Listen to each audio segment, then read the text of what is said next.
Yeah, we had one. We were Oh, gonna even play before you got shows, and then signed. quarantine happened. So we're like, oh, I guess we're not playing shows. Yeah.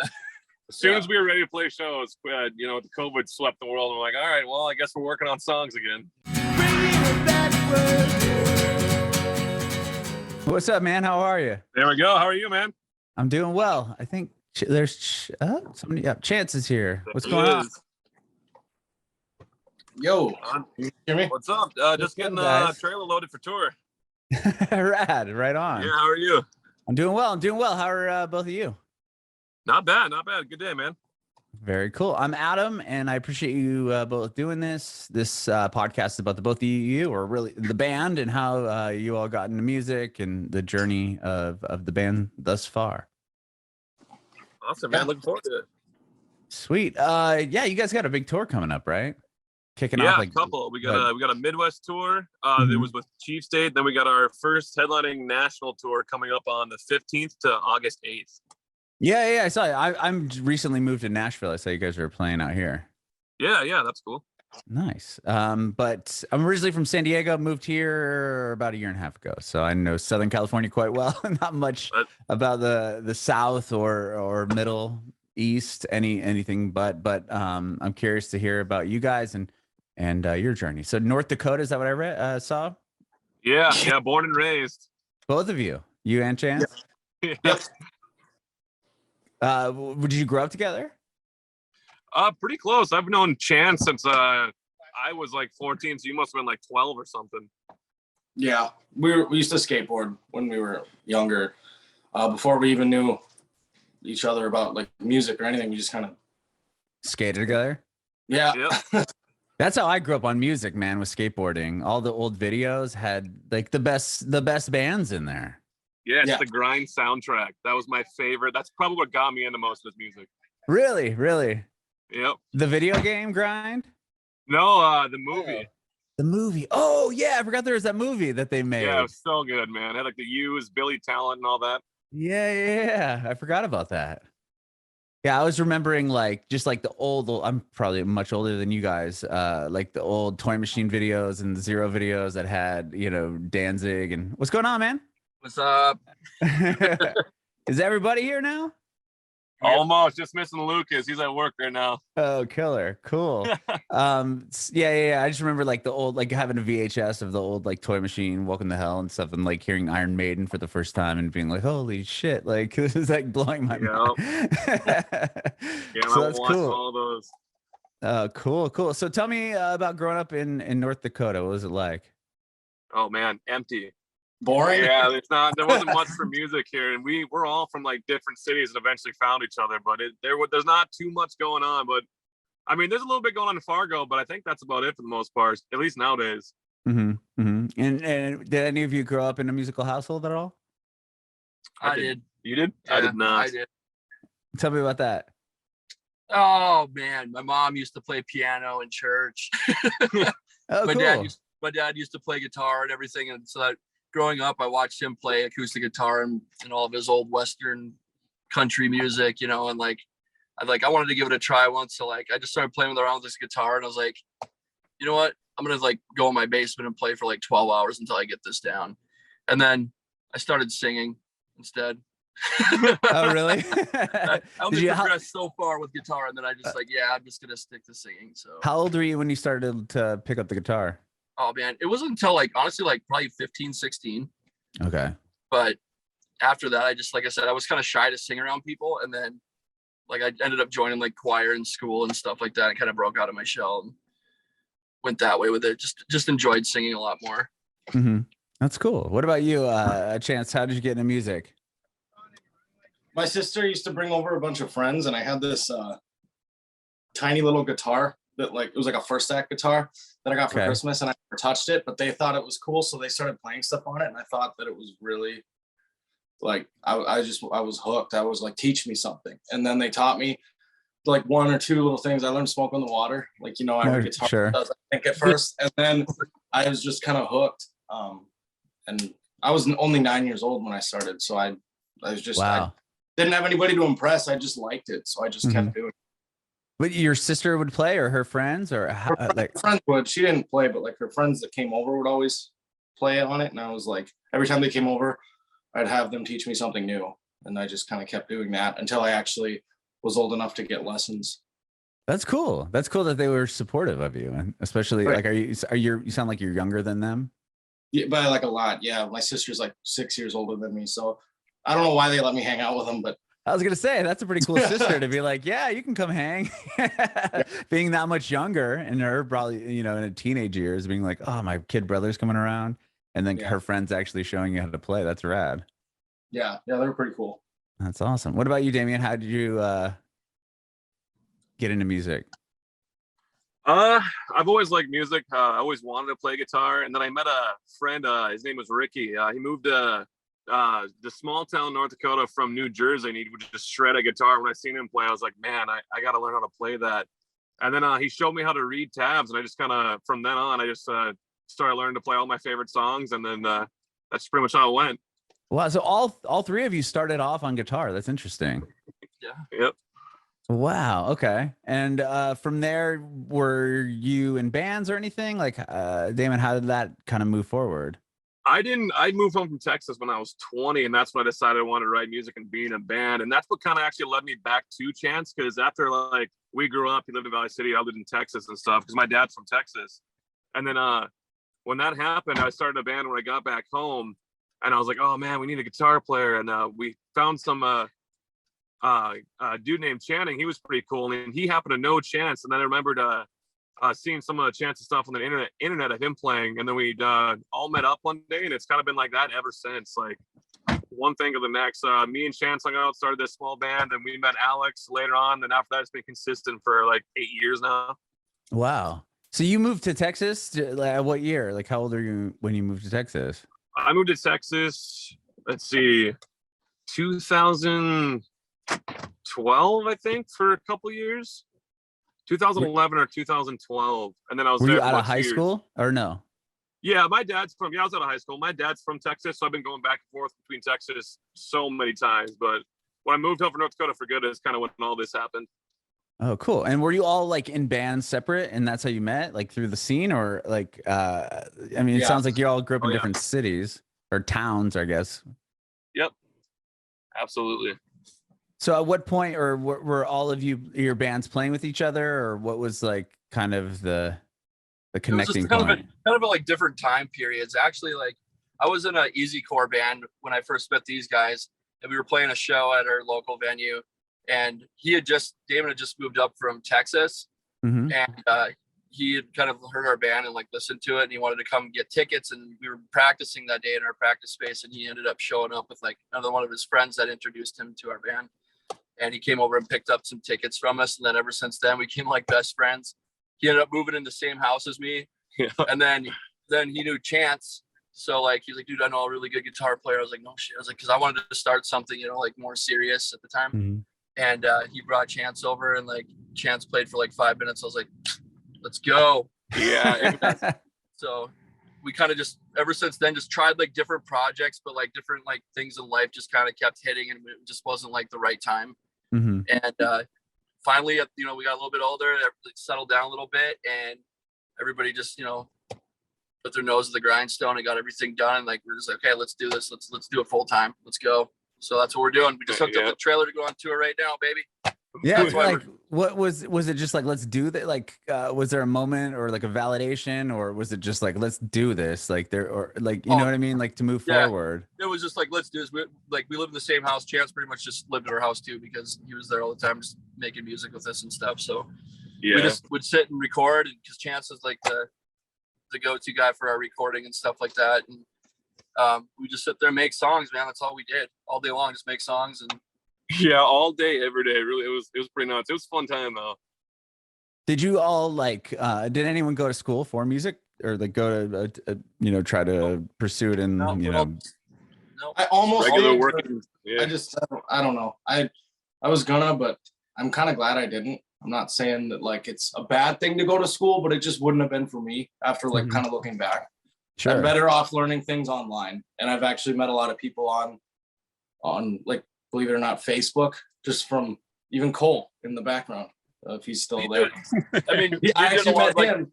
online. You do a lot of like nail the mixes and stuff like that too. Like yeah, it's a program called Nail the Mix, and it's really cool. Those guys, some of the best producers ever, teach you like how they do their mixing and kind of teach you to think out of the box and that kind of thing. And it's I don't know, it's better to me than the schooling, because like it's more like you can just ask them, be like, hey, I have a question, and they don't make you feel silly or anything like that. They'll like just straight up be like, no, that's a great question, here you go, because we're all paying to be there. So I don't know, so you're essentially paying to be at this. It's more like just like a master class, it sounds like.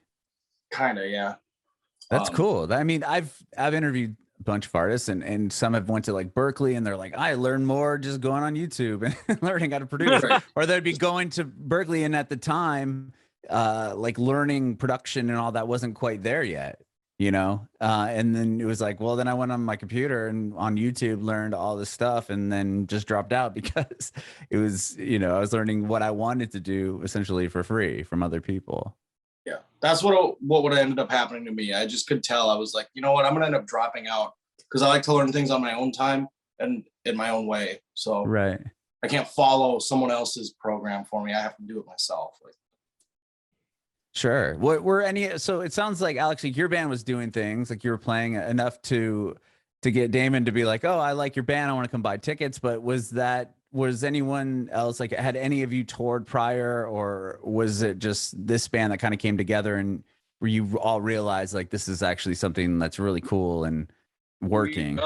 Alex was actually helping write music for mine and Chance's Easy Core band that we were gonna do, and that's kind of like how a lot of that started. I was actually sleeping. I like work or some shit the next day, and they come and wake me up at like in the middle of the night, and they're like, God, you got to hear this song. Him and Chance have been writing all fucking night when I was sleeping. They're like, you got to hear this song. We're quitting our old bands. We're starting a pop punk band, blah, blah, blah, blah. And I was like, what? And I go out there and they play this song, and I was like, this is amazing. This is so good. It was like old Mayday Parade, but it was awesome. At that moment, we're like, hey, we all stopped what we were doing, and then we've been focusing on this pretty much ever since. And the world never hear that song because Alex hates it. So it's it's not out. It's still a great song. No, it'll never be released. And it's sorry. Only we get it. You'll never hear it.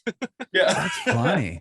Because I was listening to your new song, and then I went back and listened to the other stuff you had put out, and I was like really impressed. I was like, damn, like this sounds like really good, like pop punk, you know, up there with all those bands that I loved growing up, coming out of, you know, like you said, Mayday Parade, or like, you know, Brand New or Taking Back Sunday, that type of stuff. Like but more of like the pop punk oriented realm of those bands. And I'm like, shit, like this sounds like you should have been on Warped Tour like in 2010 or like, and it would fit right in. I mean, not that you don't now, because that whole scene is like so, you know, like re-emerging, which is rad for me to see. But yeah, it's such a cool sound, and it sounds like you guys have been.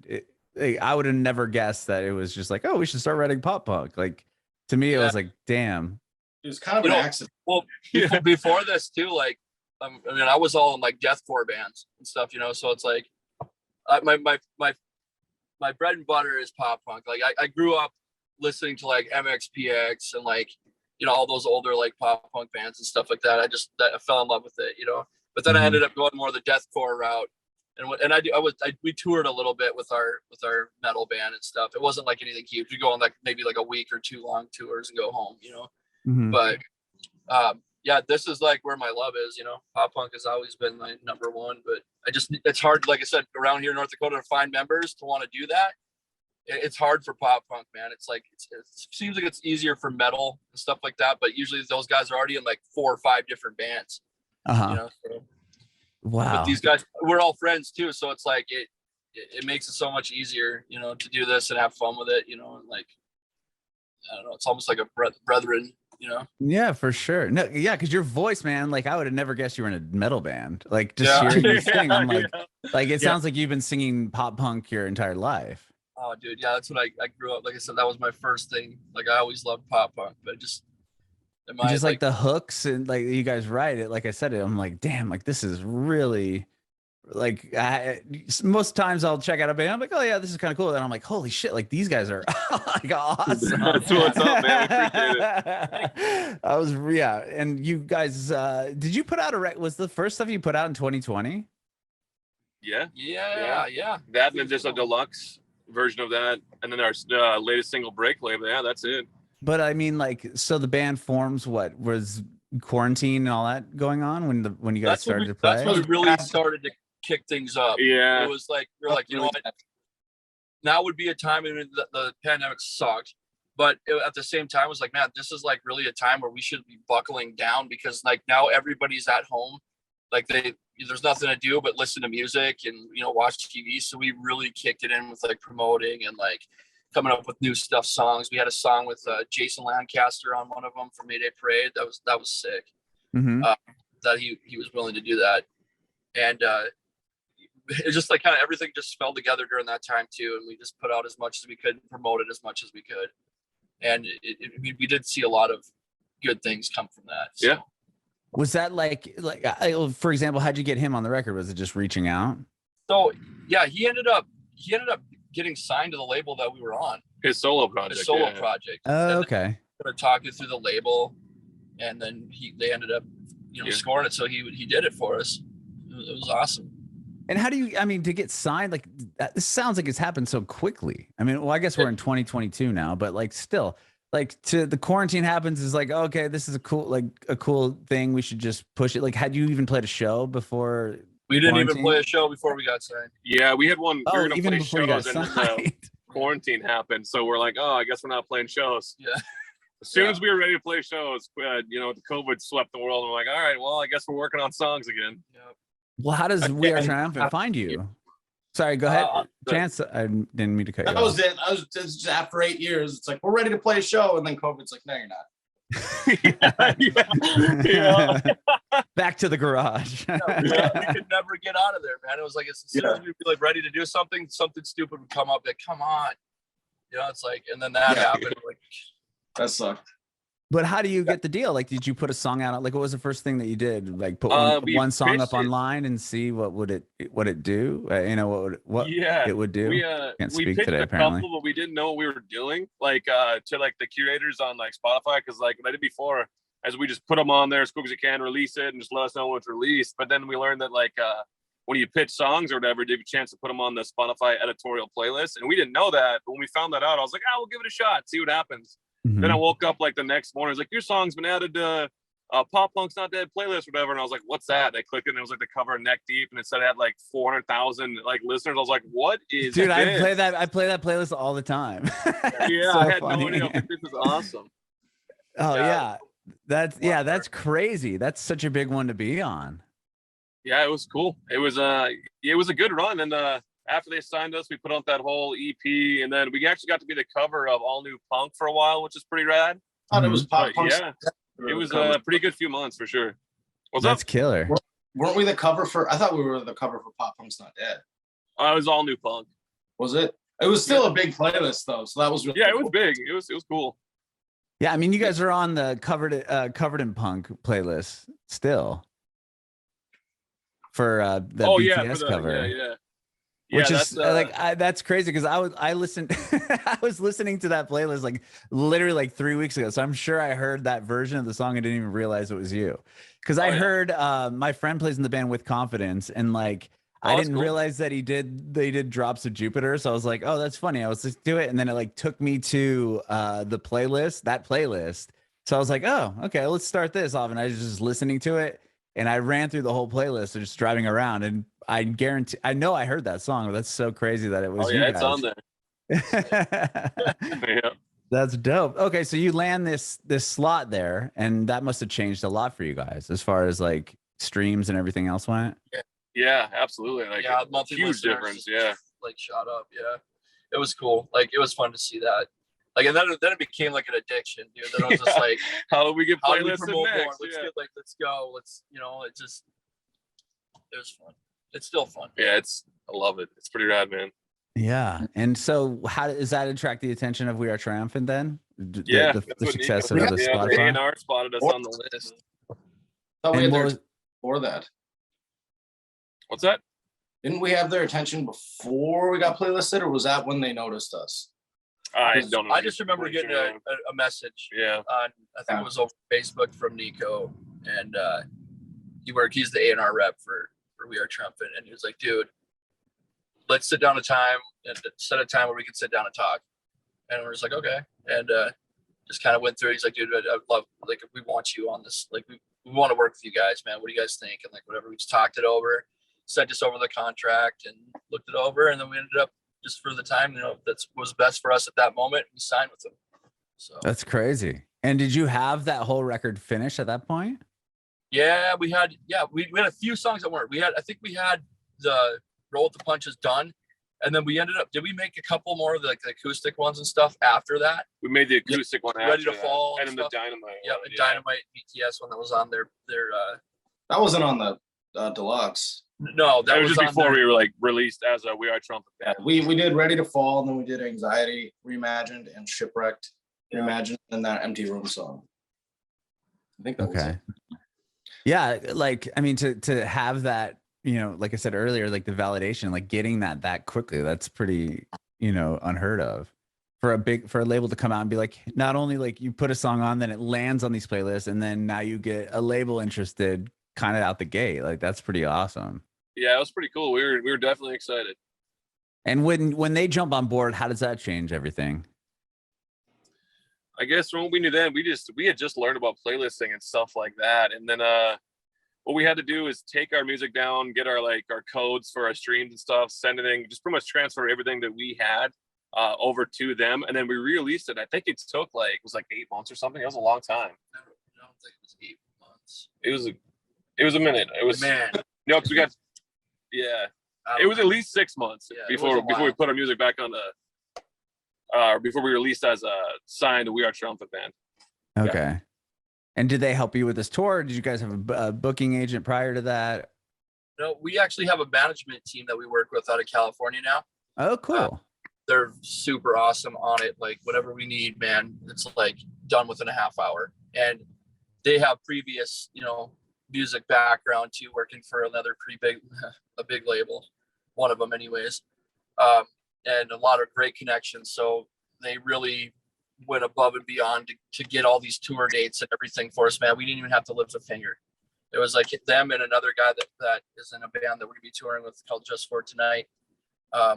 He's got a lot of touring experience and stuff, and I think used to be on a pretty big label too. And so they knew all these different places that I had in mind, and they went and scored all these guarantees and everything at the door, and they booked the whole tour for us, man. We didn't even have to do anything. Wow, that's insane. That's so rad. And so you just released a new song, and is that part of a record, or was it now are you just going to try to do more singles? So that one, I think we just did it as a single. Breakaway, we just kind of did it as a single.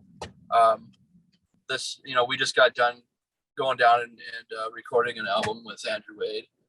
And, cool. So we're super excited to get those songs out. Yeah, man, because pretty pumped on those. It's like, the guy is a genius. Like, you think you know how to write, man, and then you go to learn so much stuff from this man. Like, who has he worked with before? I'm just sorry, I'm not familiar. He worked with A Day to Remember. Okay. With Confidence, or not with Confidence. Real Friends, yeah, Real Friends. Oh wow, okay. So like, yeah. I mean, so everybody that's rad. Okay. Where did you guys record at? In a studio down in Orlando. Oh, okay, sure, that makes sense. Yeah. Okay, Wage Wars from there, and same with The Day to Remember. That makes sense. Too, actually. I'm sorry. Wage War goes to him too. Yep. Yeah, that's rad. I'm buddies with Cody, and he actually moved right down the road from me, which is wild, of all places in the middle of Tennessee. But that's cool. Yeah, because I know he's from there, from actually the same town that A Day to Remember's from. So that's cool. Like, so you guys took a trip all the way down to Florida to record the record? Yeah, we got back last week. Yeah, it's cool. We got to go down there and record our album. We hung out with like 408 and some of the Magnolia Park boys. Man, we ran into Chris Camarada from Dashboard. Oh, cool. So like, we hosted emo night with him one of the nights we were down there at one of the bars. It was pretty fun. Oh, that's cool. What were you guys playing? Because I talked to Zach from Man Overboard the other day, and he showed me his playlist for emo night, and it's just funny because we're just chatting about like what songs work and which won't, because I'm like, how come a deep cut like from blah blah blah wouldn't work? And he's like, dude, certain kids don't understand. No, But man, sweet. We just played a list. You just basically anybody or whatever we want to do, just write down a song, man, whatever you wanted to hear, and it got played. So what are your like go-to choices? Just because I'm curious. I like Broadside. Yeah, Broadside, Oh, State Champs. which one? I do, Neck Deep, State Champs. What Stories Broadside Apart. song? oh, Coffee Talk. man, that's Coffee a Talk. banger. Yeah. Okay. That whole first record's absolutely flawless. No skips on that album whatsoever. Sure. So good. What'd you say, Alex? You said Story So Far? Or I didn't hear Or you. like Neck Deep. Yeah. Oh, yeah, Neck Deep. Okay. Hell yeah. What about you, Chance? Any pop punk faves? Oh man, yeah, probably the same like what Alex was saying. State Champs, Story So Far, it's pretty rad. Anything from Under Soil and Dirt is usually my go-to. Yeah.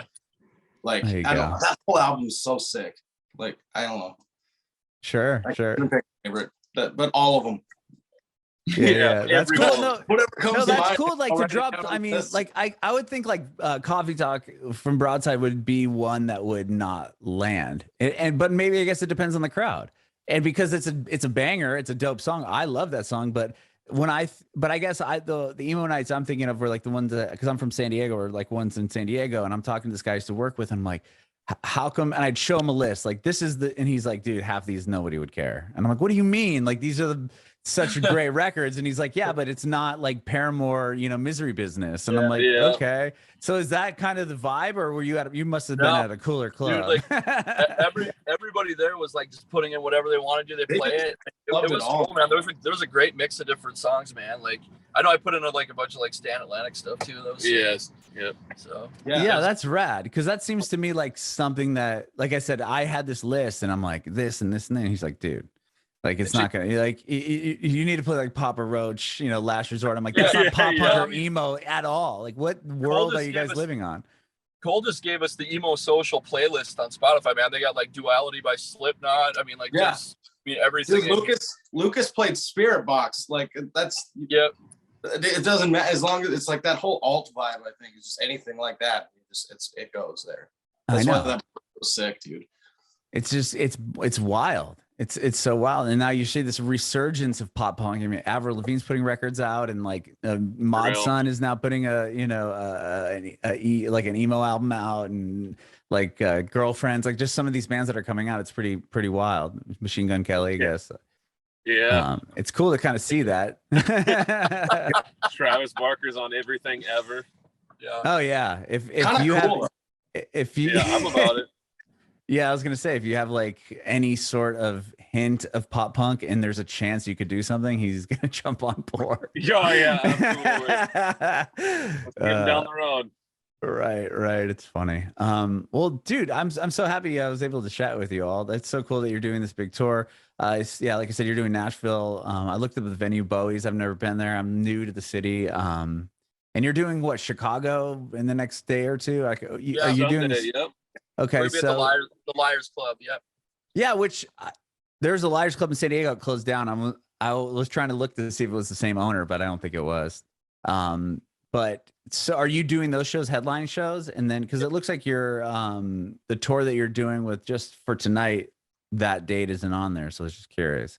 Yeah. So this one here, like I think we just kind of booked this one, just to go down to Chicago and play it. Whatever. That's kind of where our biggest fan base is out of, according to like our numbers online and stuff. Oh, that's cool. So we know this is kind of like our first tour. So we're like, yeah, let's go rip this out, man. Let's go see how it goes. Let's do a short one first.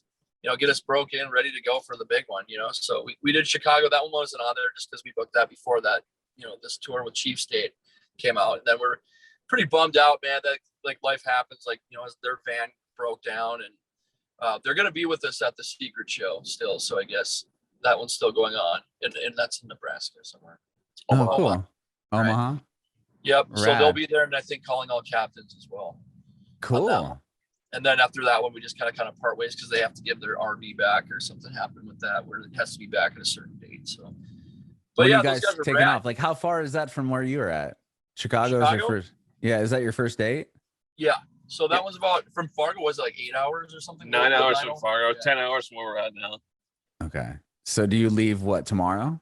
Yeah, we're gonna be tomorrow morning. Okay, and then you head back home and then start off and head to Pennsylvania. We're gonna go to Chicago.